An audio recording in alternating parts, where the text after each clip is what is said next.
Olá, seja bem-vindo ao nosso canal. Se você não for inscrito, ao término deste vídeo, por favor, se você agradou, se inscreva. Nosso compromisso é só com a verdade. Não temos compromisso com nenhuma organização, com nenhuma igreja, nem com ninguém. Temos compromisso apenas com a verdade. Nós queremos fazer uma breve retrospectiva do vídeo passado. No vídeo passado, nós falamos sobre o título Conta as Bênçãos.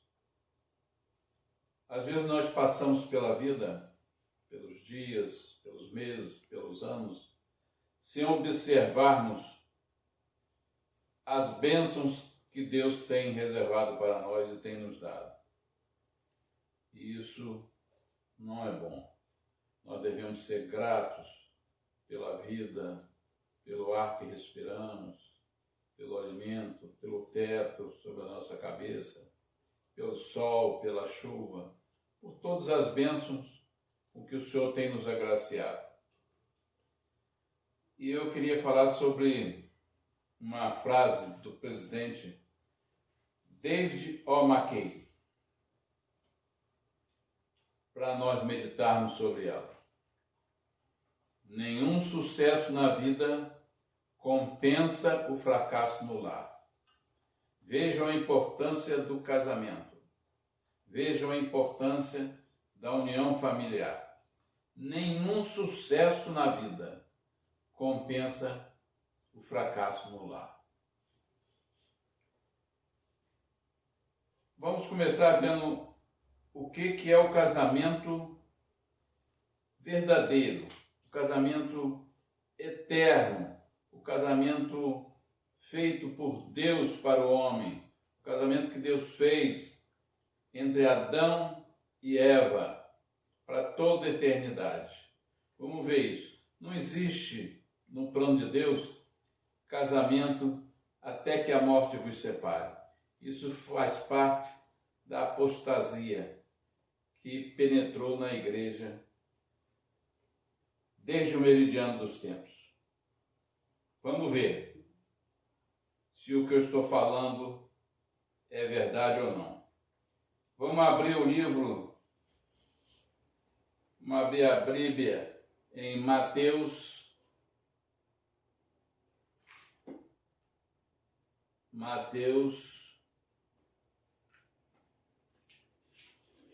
16, 19. Mateus 16, 19 diz assim: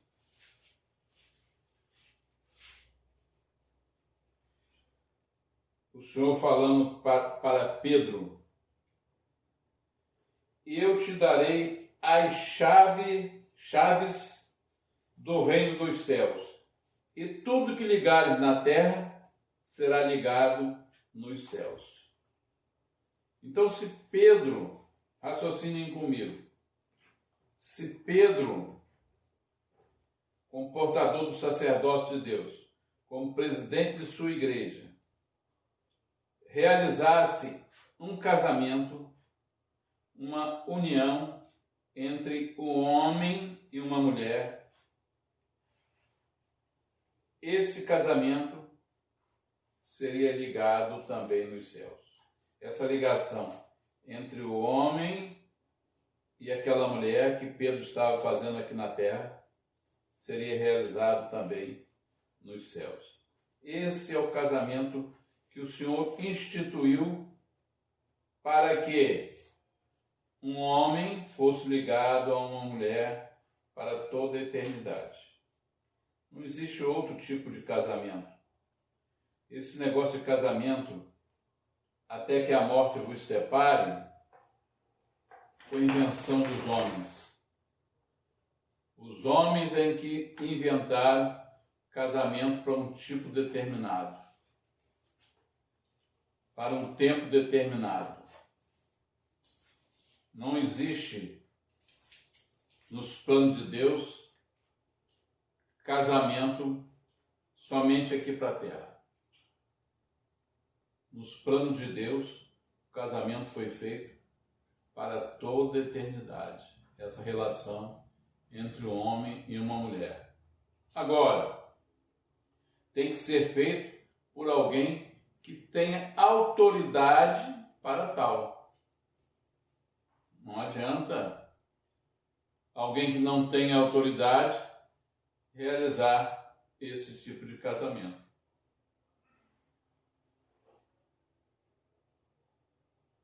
Então eu acho que ficou bem claro que o casamento não é até que a morte vos separe. A não ser que ele tenha sido realizado por quem não tem autoridade. Passa a ser então somente um casamento civil.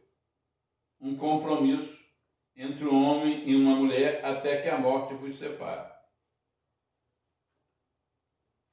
Então é tão importante o casamento, né, como nós vimos naquela frase do presidente David Paul McKay, é tão importante, né, que você não pode errar na escolha do seu cônjuge. Você pode se formar em uma profissão qualquer, medicina, advocacia, e depois descobrir que não é o que você quer, não é a profissão que você gostaria de exercer.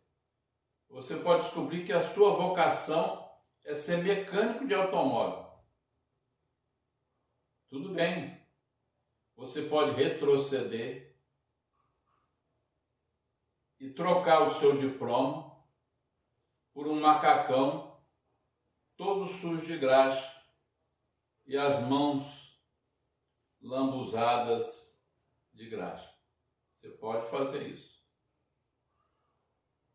Na realidade é que na Terra nós podemos tudo, mas nem tudo devemos. Você vai escolher o seu cônjuge.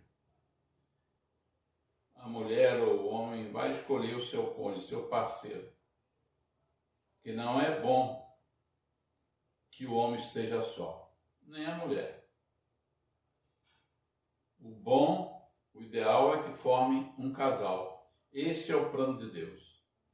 Para trazer seus filhos à terra e poderem aqui serem aperfeiçoados e retornarem à presença de Deus glorificados. Esse é o plano de Deus. Por isso que o casamento é planejado para toda a eternidade. A não ser, existe um item que Deus aprova ou permite essa separação. Se encontra em Mateus 19, 7 a 9. A não ser por adultério. Não existe outro motivo. Se sua mulher ficou doente, meu filho, ou se sua esposa ficou doente, ou se seu marido ficou doente, minha filha, ficou paraplégico, continua sendo seu marido. Isso é o que diz as Escrituras. Você pode repudiar seu marido ou sua esposa de acordo com o seu livre-arbítrio. Porém, não faz parte do plano de Deus. Vocês gostaram do vídeo Conta as Bênçãos? Gostaram da cantora? Pois é. Eu a conheço há mais de 50 anos. E tive o privilégio de me casar com ela. Eu tive esse privilégio. Nós formamos uma família eterna através do casamento no templo de Deus por alguém que tem autoridade, que tinha autoridade para realizar o nosso casamento. Então nós sabemos que temos um compromisso eterno. Eu me lembro, já faz quase mais de 50 anos, eu me lembro a primeira vez que a vi. Foi paixão à primeira vista. Viram que eu falei paixão à primeira vista? E não amor à primeira vista? Porque as pessoas costumam confundir paixão com amor. A paixão é física e ela vem através de um olhar, de um toque de mãos. E o amor é espiritual. O amor vem da convivência e exige tempo, muitas vezes anos e mais anos, para que ele se mostre e se fortaleça. É assim que nós começamos, com a paixão à primeira vista e o amor através da convivência, através das inúmeras lutas, das inúmeras batalhas que nós travamos em nossa vida, no intuito de fortalecermos e criarmos nossa família. Hoje eu posso dizer que eu amo a minha esposa. Muito, muito. A paixão diminuiu, mas o amor cresceu cada vez mais. E acredito que com o tempo, mais convivência, durante a eternidade, durante os anos, esse amor só vai aumentar, até atingir o amor perfeito.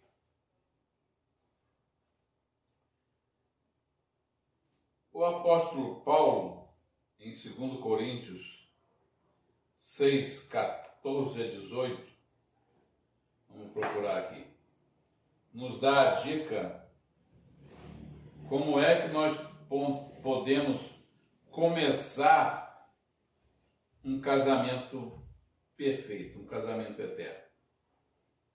2 Coríntios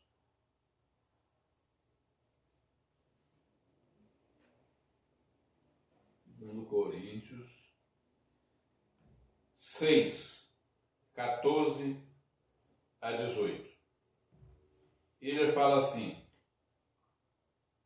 prestem bem atenção.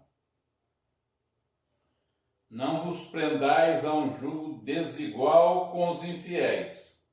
Quer dizer, os homens da igreja ou as mulheres da igreja. Não vos prendais a um jugo desigual com os infiéis. Os infiéis são aqueles que não fazem parte da igreja de Jesus Cristo dos Santos Últimos Dias.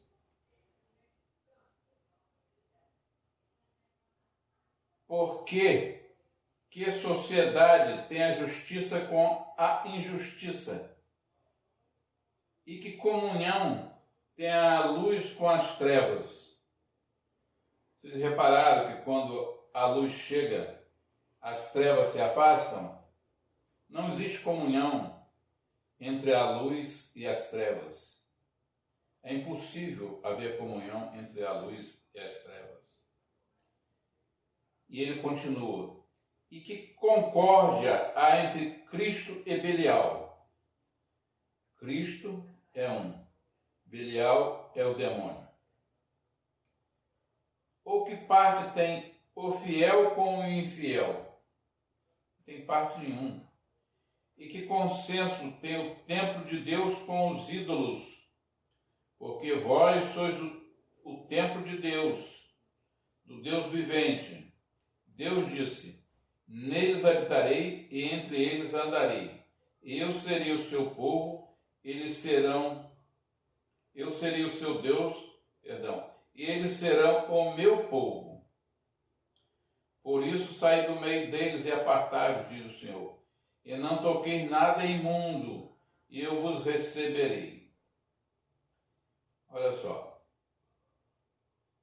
uma união carnal entre um fiel e um infiel, Deus está chamando um infiel de imundo. E ele promete, Deus promete, se não fizermos isso, fizermos o correto, ele promete, eu serei para vós pai, e vós sereis para mim filhos e filhas, diz o Senhor Todo-Poderoso. Olha só a promessa. Esse aqui é um mandamento com promessa. Tem mandamento que tem promessa. E esse é um mandamento com promessa. Não é pedido que nós nos prendamos a um jugo desigual. Não é pedido. Isso é mandamento. É mandamento. Talvez agora você me fale assim, mas eu conheço um casamento aqui na igreja em que a irmã ou o irmão casou com um infiel que depois se tornou fiel. É verdade. Maravilha. Porém, as Escrituras não nos aconselha, não nos manda a agirmos dessa forma. E eu vos aconselho, seguir as Escrituras. Eu acho que protestante deve casar com protestante. Todos os dois vão para a igreja, cada um com a Bíblia debaixo do braço, tranquilamente. Católico, um católica. Um vai para a igreja rezando o terço, o outro vai rezando o Pai Nosso. Macumbeiro com macumbeira. Um vai para a encruzilhada carregando a galinha e o outro vai levando a faca. Restaurador com restauradora. Porque aí vocês estarão fazendo o que manda as Escrituras. Vocês estarão construindo uma família da forma correta.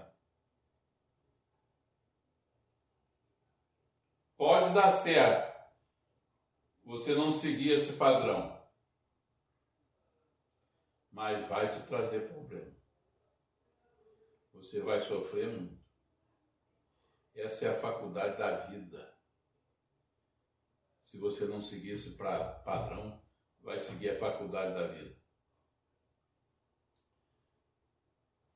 Se você seguir o padrão teológico, você estará construindo então uma família sobre a rocha que é Jesus Cristo, começando da forma correta. Eu também queria alertar para outro detalhe nessa escolha. Cuidado com o joio, porque o Senhor nos ensinou que o joio e o trigo crescem juntos dentro da igreja. Eles crescem juntos.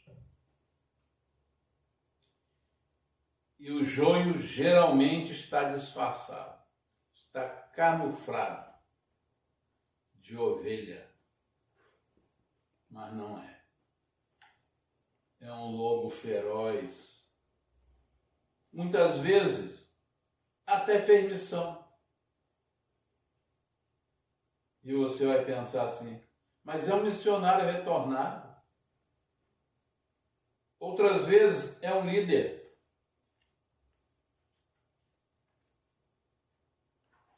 você vai falar assim, mas ocupa um cargo importante na igreja.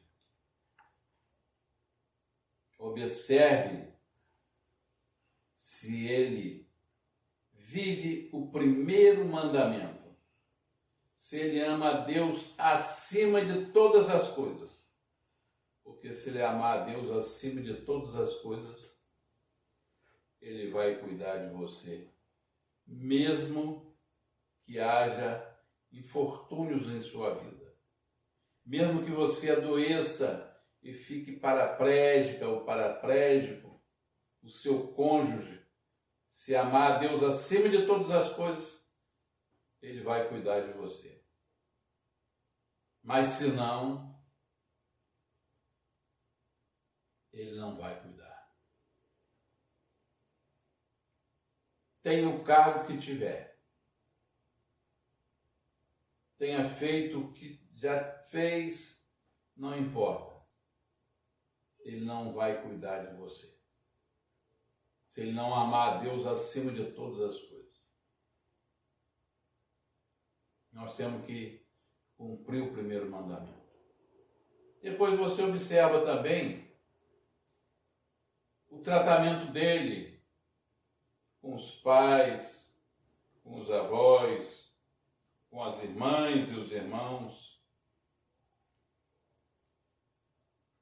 com todas as pessoas dentro da igreja, como é que o tratamento é. Se é um amor verdadeiro ou se é um amor fingido.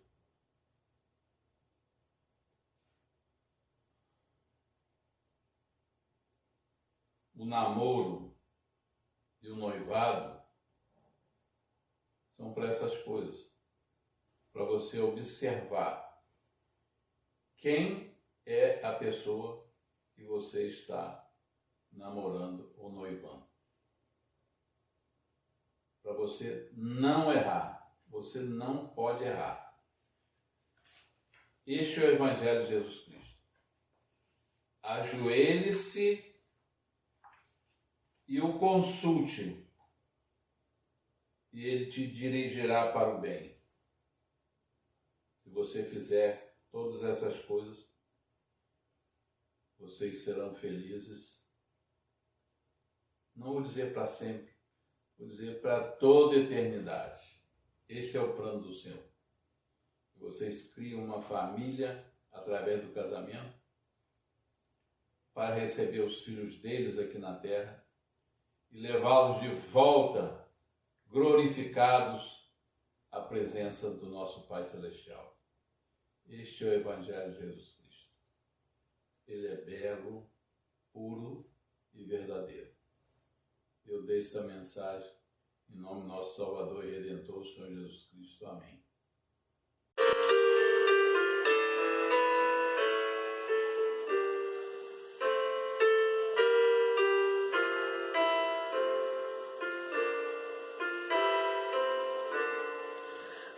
Uma família tenho sim, eles são tão bons pra mim. Quero viver com eles para a eternidade assim. As famílias poderão ser eternas no plano do Senhor, para com eles viver, para sempre eu merecer. O Senhor mostrou-me o que fazer, o Senhor mostrou-me o que fazer. Enquanto ainda jovem sou, eu irei me preparar para que no templo do Senhor eu possa me casar. As famílias poderão ser eternas no plano do Senhor, para com eles viver, para sempre eu merecer.